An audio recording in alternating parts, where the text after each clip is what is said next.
Good morning everyone, কেমন আছেন সবাই? আশা করছি সবাই খুব ভালো আছেন। আর আপনাদের আশীর্বাদে আমরাও বেশ ভালোই আছি। আর এই যে আমার জবা গতকাল রাত্রে কিন্তু দেখিয়েছিলাম, তো সকালবেলায় হচ্ছে কি সুন্দর করে ফুটে আছে। আর এই যে আরও অনেকগুলো কলি আছে, আস্তে ধীরে হয়তো ওইগুলো ফুটবে। তবে একসাথে যদি সবগুলো ফুটতো দেখতে অনেক ভালো লাগতো।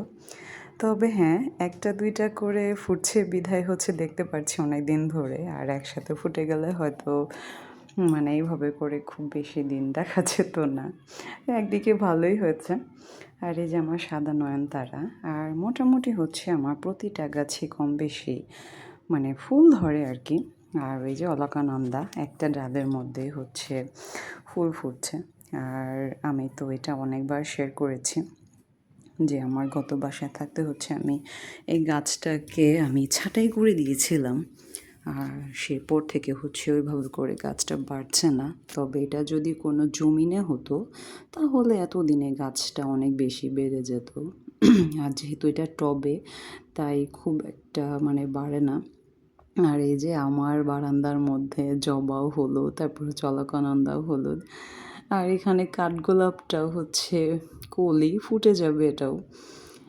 আর আমি তো এটা দেখার অপেক্ষায় আছি। আর এটাও হচ্ছে সাদা আর হলদের মধ্যে।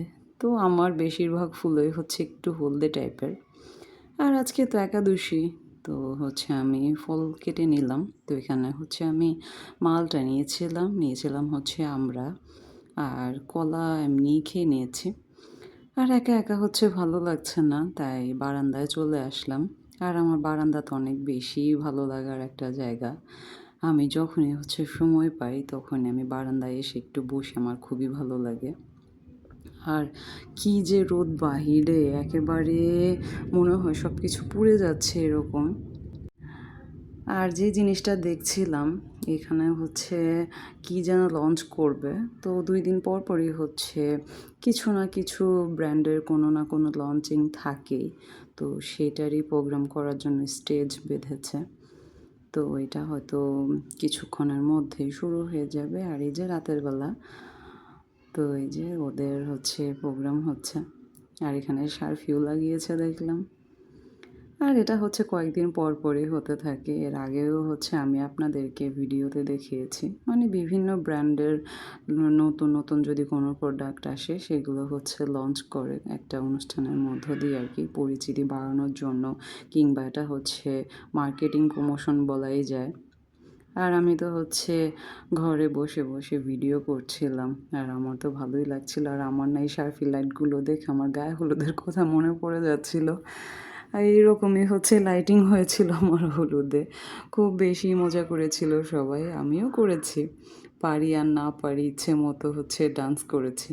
তবে আমার ডান্স করা খুবই শখ, যদিও তেমন একটা পারি না। আর সব কিছুই হচ্ছে একটা আর্ট, একটা শিল্প। তো এই শিল্পটা হচ্ছে আমার ভেতরে নেই। রান্নাবান্না যাই কিছু পারি না কেন, কিন্তু আছে না যে এই অ্যাক্টিভিটিসগুলো হচ্ছে অনেকেই পারে, যে জিনিসটা হচ্ছে আমিই পারি না। তবে আমার নাচের প্রতি অনেক বেশি শখ কাজ করে। আর খুব সম্ভবত নতুন কোনো বাইক এসেছে, সেটারই হচ্ছে প্রমোশন হচ্ছিল, আমি যদি ভুল না করি। কেননা আমি যতটুকু বুঝতে পারছি কিংবা দেখতে পাচ্ছিলাম, তো বাইকই হচ্ছে রাইড করছিল।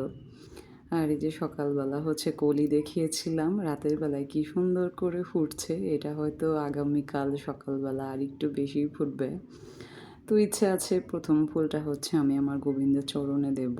তো আমি যদি বেঁচে থাকি তো অবশ্যই ফুলটা যখন ভালোভাবে ফুটে যাবে তখন আমি আমার কৃষ্ণের চরণে দিব।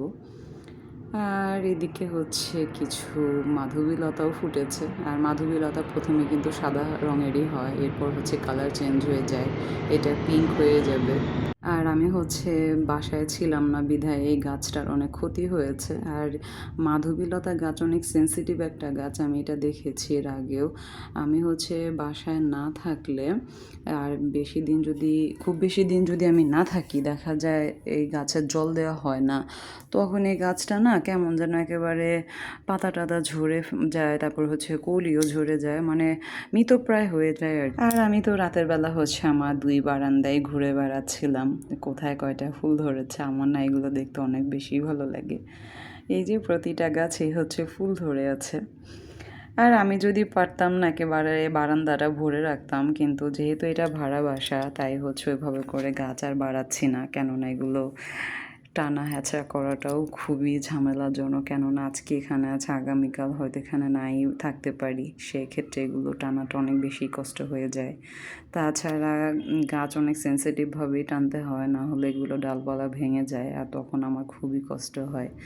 যেমন এই বাসায় আসার আগে হচ্ছে আমি যারা মালপাতি টানবে তাদেরকে বলেছি যে ভাই, আমার ফার্নিচারের ক্ষতি হোক, কিন্তু আমার গাছের একটা পাতা যাতে না ছিঁড়ে যায়, তো সেদিকে অবশ্যই আপনারা খেয়াল রাখবেন। তো লোকগুলো আমাকে আশ্বাস করেছিল যে কিছুই হবে না, তারা সুন্দর মতোই গাছগুলো এনেছে। আর যতই হচ্ছে সেফভাবে আনুক না কেন, গাছ কিন্তু টানা হ্যাচড়ার মধ্যে একটু হলেও সমস্যা হয়েই যায়। তো এগুলোকে হচ্ছে সুস্থ করতে বেশ কিছুদিন সময় লাগে। তো আমি যেটা করি আপনারা তো জানেন, আমি বিভিন্ন হচ্ছে সবজির যে খোসাগুলো হয় সেগুলো পচিয়ে সারগুলো অ্যাপ্লাই করি, আর এতে করে হচ্ছে গাছের গ্রোথ অনেক বেশি ভালো হয়। আর এদিকে আমার বোর হচ্ছে কিছু বাজার নিয়ে আসলো। তো বাজারের মধ্যে হচ্ছে শসা ছিল, ছিল হচ্ছে বেগুন, পটল, একটা থোড় দেখছিলাম, তারপরে করলা, লেবু, আর কিছু ছিল কিশমিশ। যদিও কিশমিশটা আমি আনতে বলেছি যেহেতু একাদশী। আর হচ্ছে আমি আজকে ভাবছি একটু সাবুদানার পায়েস করে দিব। আর যেহেতু আমরা সুগার খাই না, তাই সুগারের অল্টারনেটিভ ওয়ে হিসেবে হচ্ছে কিশমিশ আনিয়েছি। তো এটা দিয়ে দেখা যায় চিনির একটু হলেও স্বাদটা পাওয়া যায়। আর নিয়ে আসছে হচ্ছে দুধ। তো এখানে 1 কেজি দুধ ছিল, যদিও 1 কেজি দুধ লাগবে না, হাফ কেজিতে হচ্ছে আমাদের হয়ে যাবে আশা করি, আর হয়েও গিয়েছিল। আর এটা হচ্ছে ইসকনের সাগু। আর দুধটা হচ্ছে এখনও নর্মাল হয়নি, বরফ হয়ে আছে, আর আমি মিনি কুকারটার মধ্যে হচ্ছে এটা বসিয়ে দিলাম।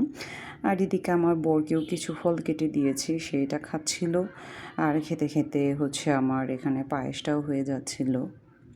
আর ওর একাদশী করতে হচ্ছে অনেক বেশি কষ্ট হয়ে যায়, কেননা সে সারাদিন হচ্ছে বাহিরেই থাকে, তো ওইভাবে করে খাওয়াও হয় না। ও আসলে কোনো ধরনের উপবাস কিংবা একাদশী যখনই করে না কেন, ওর অনেক বেশিই কষ্ট হয়। কেন, না খেয়ে যদি ঘরে থাকা যায় ওইটা কিন্তু এতটাও খারাপ লাগে না, কিন্তু না খেয়ে বাহিরে থাকাটা কিন্তু অনেক বেশি পেইনফুল। আর দেখা যায় যে বিভিন্ন জায়গায় তাকে মুভ করতে হয়, সেই ক্ষেত্রে খাওয়ার একটা ঝামেলাই হয়ে যায়। আর এদিকে হচ্ছে আমি সাগুদানাগুলোও দিয়ে দিয়েছি, আর একটু বেশি সাগু দিয়েছি, মানে খুব একটা পাতলা করব না আর কি, একটু ভাত টাইপেরই করবো। আর ভাবছি এটাতে হচ্ছে একটু কলাও মিশিয়ে দিব, যেহেতু পানসে একেবারেই খেতে ভালো লাগে না। তো আমার পায়েসটা হচ্ছে অলরেডি হয়ে গিয়েছে। আর কিশমিশটা দিয়ে হচ্ছে আমি ফুটাবো না, যখন হচ্ছে বাটিতে সার্ভ করব খাওয়ার জন্য তখন হচ্ছে উপর দিয়ে ছিটিয়ে দিব। আর কিশমিশ হচ্ছে আমার ফুটিয়ে খাওয়াটা একদম ভাল লাগে না, কেমন যেন লাগে খেতে। তো এগুলো হচ্ছে উপর দিয়ে একটু টপিং হিসেবে দিলেই ভালো লাগে। আর আমি হচ্ছে বরফ দিয়েছিলাম, মানে দুধের তো চাকা বরফ ছিল, এর জন্য হচ্ছে নিচে একটু লেগে গিয়েছিল। আর দেখছিলাম যে নিচ থেকে হচ্ছে একটু পোড়া পোড়া উঠে যাচ্ছিল। আর এদিকে হচ্ছে আমি কিশমিশগুলো ধুয়ে হচ্ছে এখন উপর দিয়ে ছিটিয়ে নেব। আর আমরা যেহেতু শুধুমাত্র ফল খেয়ে একাদশী করি, তাই হচ্ছে ওইভাবে অন্য কিছু খাওয়া হয় না। আর ফল খেতেও হচ্ছে খুব একটা ভালো লাগে না, তাই এবার হচ্ছে একটু সাগুদানার পায়েস করে নিলাম। আর আগামীতে হচ্ছে এভাবে করেই খাবো, কেননা একঘেয়েমো ফল খাওয়ার চাইতে এভাবে করে একটু বানিয়ে খেলেও ভালো লাগে। তাছাড়া বাদামের তেল কিংবা ঘি দিয়ে হচ্ছে অনুকল্প প্রসাদ হিসেবে অনেক কিছু রান্না করে খাওয়া যায়। যেহেতু আমরা ফলের বাইরে তেমন একটা কিছু খাই না, আমি হচ্ছে সেগুলো বানাই না। আর আজকের পায়েসটা বেসিক্যালি আমি আমার বরের জন্যই করেছি, কেননা সে হচ্ছে সারাদিন অনেক বেশি পরিশ্রম করে থাকে। এখন যদি তাকে পেট ভরার মতো কোনো কিছু না করে দেই তাহলে তার অনেক খারাপ লাগবে। আর সে যে এত কষ্ট করে একাদশী করছে এটাই অনেক কিছু। আর এদিকে হচ্ছে আমি ওপরে একটু কলাও দিয়ে নিলাম। তো আজকের মতো ব্লগটা এখানেই শেষ করব। ভালো থাকবেন সবাই, সুস্থ থাকবেন, আর আমাদের পরিবারের জন্য বেশি বেশি আশীর্বাদ করবেন। শুভরাত্রি।